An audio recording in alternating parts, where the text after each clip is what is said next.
अस्सलाम वालेकुम नाज़रीन, मैं आपका मेज़बान मोहम्मद शरफुद्दीन सच न्यूज़ में आपका इस्तकबाल करता हूं। आइए आपको दिखाते हैं एक अफसोसनाक खबर। हर शय में अल्लाह की मर्ज़ी है, अल्लाह की मर्ज़ी के आगे हम इंसान बेबस हैं। हम गुनाहगार हैं, हम ख़ताकार हैं। बावजूद इसके अल्लाह पाक की पाक ज़ात से दुआ करते हैं कि हर कलमा गो की हिफाजत कर हमारे गुनाहों को माफ़ कर।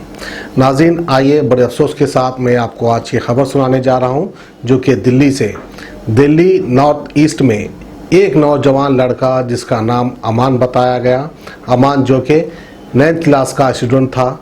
दंगों के ठीक थोड़ी देर पहले वो अपने घर से बाहर निकलता है सिर्फ दूध लाने के लिए, फिर उसके बाद अपने घर वापस नहीं आता।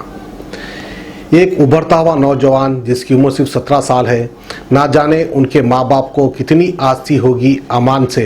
अमान बड़ा होकर हमारी खिदमत करेगा, अमान बड़ा होकर हमारे बुढ़ापे का सहारा बनेगा। इस तरह की उम्मीद हर माँ बाप को होती है, उसी तरह अमान के माँ बाप को भी थी होगी। नाज़रीन, मैं तो सिर्फ इतना कहना चाहता हूँ कि अल्लाह पाक अगर किसी की जान लेना ही चाहता है तो ऐसे दंगाइयों की जान ले अल्लाह, ताकि फिर कोई दंगाई दंगा ना करे। क्योंकि लोग भड़काऊ भाषण देते हैं फिर अपने घर में महफूज रहते हैं। मैं तो यही दुआ करता हूं कि जो भड़काऊ भाषण देते हैं, जो दंगे कराते हैं, उनकी औलाद पे ये जुल्म सितम होना चाहिए। फिर वो दंगाइयों को और वो भड़काऊ भाषण देने वालों को ये एहसास हो जाएगा कि किसी की औलाद मरने के बाद किसके माँ बाप पर क्या बीतती होगी। तो आइए नाज़रीन, सच न्यूज़ की टीम दिल्ली नॉर्थ ईस्ट पहुंच चुकी है अमान के घर वालों से बातचीत करने के लिए और अमान के घर वालों से सच न्यूज़ के व्यूवर्स को खुसूसी मुलाकात करवाने के लिए। ये अमान वही लड़का है जिसकी गोली लगने की वजह से मौत हो गई थी।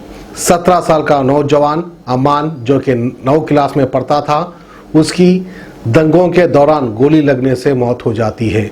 तो आइए हमारे रिपोर्टर सुफियान जो कि अमान के घर मौजूद है, आपको ले चलते हैं सीधा दिल्ली नॉर्थ ईस्ट। मैं मोहम्मद सुफियान सच न्यूज़ में आप सबका स्वागत करता हूं। दिल्ली के दंगों ने दिल्ली का दिल दहला दिया है। हम नॉर्थ ईस्ट के उसी इलाके में हैं जहां पर दंगे भड़के थे। आज हम एक ऐसी फैमिली के पास आए हैं जिन्होंने अपने एक मासूम को खोया है। न जाने ऐसी कितनी फैमिलीज़ ने अपने कितने मासूमों को खोया है। आज हम अमान के घर में आए हैं, उनके वालिदैन से बात करने की कोशिश करेंगे। अमान जो सिर्फ 17 साल का एक स्टूडेंट था जिसने इन दंगों के चक्कर में अपनी जान गंवा दी। हम आपसे इनकी वालिदा से जानना चाहेंगे कि अमान क्या करता था, क्या वो एक स्टूडेंट था? जी, वो 9th क्लास में पढ़ता था। 9th क्लास का बच्चा था वो।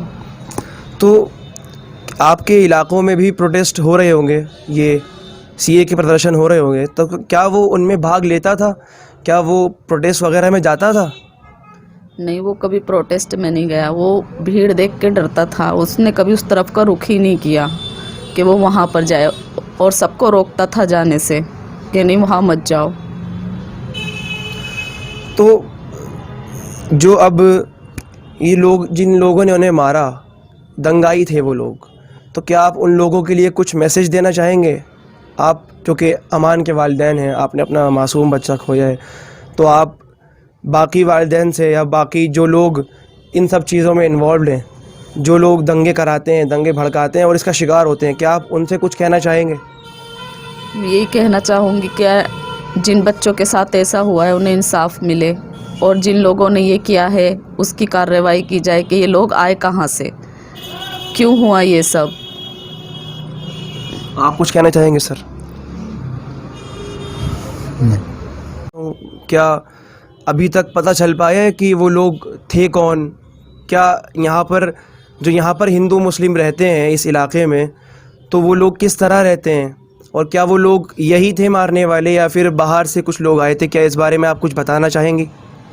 यहाँ जो भी हिंदू मुस्लिम रहते हैं सब एक ही रहते हैं, लेकिन कौन लोग थे वो ये अभी तक नहीं मालूम हो पाया है।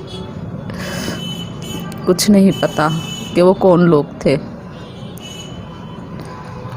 तो अब सरकार ने कुछ वादे किए थे कि जिन लोगों की जान गई है, जिन लोगों का नुकसान हुआ है, उनको वो लोग कंपनसेट करेंगे। क्या अभी तक आपको कुछ कंपनसेशन या फिर कुछ मदद सरकार की तरफ से आई है? 1 लाख रुपए मिल गए हैं हमें, और बाकी उन्होंने ही कहा था कि अपना अकाउंट दे दो, चेक दे दो, उसमें आ जाएंगे। अब पता नहीं कब आएंगे। सरकार ने वादा कितना किया था कि कितना मिलेगा? मुझे नहीं, इसके बारे में मुझे नहीं पता कुछ भी। 10 का भी सुनने में आ रहा है, कोई 5 का कह रहा है। तो हमें पैसे की ज़रूरत। मेरा बच्चा सलामत रहता तो 10 क्या वो 20 कमा के देता मुझे। अब वो है नहीं, पता नहीं अब वो मिले नहीं मिले। अब मेरा दिमाग काम नहीं कर रहा हमारा कुछ भी। तो जैसा कि हमने यहाँ पर अमान के वालिदैन से बात की तो यही पता लगा कि दंगों में मरते मासूम ही हैं। सर, मैं आपसे ये जानना चाहता हूँ कि अमान उस दिन क्या कर रहा था और घर से किस वक्त निकला था? उस दिन अमान घर पे ही था और माहौल कुछ अजीब सा लग रहा था मुझे। तो मैंने उससे कहा, अमान एक काम करो, सामान ले लो घर का, फिर उसके बाद सारा सामान ला के रख दो। वो सामान लाया, फिर दूध के लिए पैसे दिए मैंने कहा बेटा जल्दी दूध ला के आके घर में बैठो। वो चला गया, फिर वापस नहीं आया वो मेरे। तो मतलब आपको ये लग रहा था कि माहौल ख़राब है तो सामान घर पे रख लें ताकि बाहर जाना ना पड़े और ख़तरा ज़्यादा ना बढ़े? जी जी, ऐसा ही था। ऐसा ही था। हम अमान के मामू के पास आए हैं। मामू जान से बात करने की कोशिश करेंगे कि अमान के साथ उस दिन किस तरह की लापरवाहियाँ बरती गईं।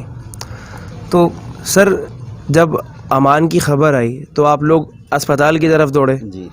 तो अस्पताल की तरफ जब आप दौड़े तो वहाँ पर आपको क्या क्या चीज़ों का सामना करना पड़ा, क्या बता पाएंगे? जब मैं वहाँ जाकर के पहुँचा तो पहुँचने के बाद अंदर देखा मैंने कि खाली हाथ के अंदर ऑक्सीजन दे दिया गया कि हाथ से ऐसे ऑक्सीजन देते रहो। और जो ब्लड प्रेशर की चेक करे आती है, ब्लड प्रेशर लगा करके साइड में खड़े हो गए। उसके बाद में कर्मचारी कह रहे कि अभी एम्बुलेंस आएगी आपकी, अभी इंतज़ार करो, समझ गए। तो हमने वहाँ पे 2 घंटे इंतज़ार देखा और खून वहाँ पे टपकता रहा। एम्बुलेंस हमारे को नहीं मिली, और जबकि 4 गाड़ी एम्बुलेंस की जग प्रवेश हॉस्पिटल के पीछे खड़ी हुई थी और एक गाड़ी आगे खड़ी हुई थी। उस गाड़ी को कह दिया कि ये गाड़ी ख़राब है और गाड़ी हमारे पास है नहीं। जब उसके अंदर किसी कर्मचारी के नहीं है, उसे गाड़ी को ज़रूरत पड़ी तो गाड़ी लेकर के जा रहा था। तो जब हमने उसे गाड़ी को रोका, जब उस गाड़ी को रोकने के बाद हमने अपने आदमी को ज़बरदस्ती उसमें शिफ्ट कर करके और फिर वहाँ से अर्बन गए। अर्बन के अंदर जा कर के वहाँ पे कम से कम 13 घंटे तक ज़िंदा था बंदा। उसके बाद में उन्होंने कोई वो नहीं रखा ध्यान का किधर है किधर नहीं। और वहाँ पे भी उन्होंने ऑक्सीजन हटा करके खाली हाथ में वो दे दिया, ऑक्सीजन गुब्बारे वाला, कि इससे देते रहो, पंप दे दिया कि जबकि मशीन होती है पंप वाली, जबकि वो नहीं दिया। और हाथ में ब्लड प्रेशर की वो लगा करके और साइड में मोबाइल से कर्मचारी सारे के सारे ठट्टे मार रहे हैं कि हम अभी देख रहे हैं और कह रहे हैं कि अभी जांच हो रही है। क्या है जी, अभी अल्ट्रासाउंड के अंदर पता चलेगा कि क्या है क्या नहीं। ये इस तरीके का हमारे साथ में करते रहे और बंदे ने हमारे दम तोड़ दिया गया। ये हुआ है। ये सब कुछ LNJP हॉस्पिटल में हुआ था? हाँ, जो नई दिल्ली में है? जी, ये जो दरियागंज हॉस्पिटल के पास है, यहाँ पर हुआ है। मगर सारी जो है ना कर्मचारियों की गलती मानता हूँ मैं कि इसने कर्मचारी देख लेते तो आज मेरा भांजा बच जाता, समझ गया। तो इनकी कर्मचारी की वजह से मेरी ये बंदा नहीं रहा। दिल्ली सरकार ने जो वादे किए थे कि अस्पताल अच्छे हैं, सुविधाएं अच्छी हैं, तो क्या आप इसमें किसकी गलती मानते हैं? डॉक्टरों की गलती मानते हैं या फिर सरकार की गलती मानते हैं? देखो जी, सरकार तो बहुत अच्छा काम कर रही है, मगर क्या है कि वहाँ के जो कर्मचारी हैं वो अपनी जगह पे अपना टाइम नहीं दे पा रहे सही ढंग से, कि क्या मतलब अपने वो काम का जो तरीका होता है ना वो नहीं कर रहा है। बस लापरवाही बहुत ज़्यादा है कारीगरों की इनके। ये तो अभी हमने बात करी अमान के मामा से, अमान जो सिर्फ 17 साल का था। Germanton hospital. ऑर्थोपेडिक से मुताल्लिक हर मरीज यहाँ शिफायाब। इनाम याफ्ता doctor Mir Jawad Jar Khan, senior orthopaedic surgeon. Advance operation theatre, ICU, digital x ray, laboratory, physiotherapy, pharmacy, sharing और प्राइवेट रूम्स। लेडी डॉक्टर्स और डॉक्टर अर्जुमन सुल्ताना गैनाकोलॉजिस्ट की खिदमात हासिल। वाजबी फीस और मुकम्मल सहूलियात से हजारों मुतमईन। एम्बुलेंस से आरास्ता Germantown orthopaedic hospital, pillar number 150, Attapur, Hyderabad.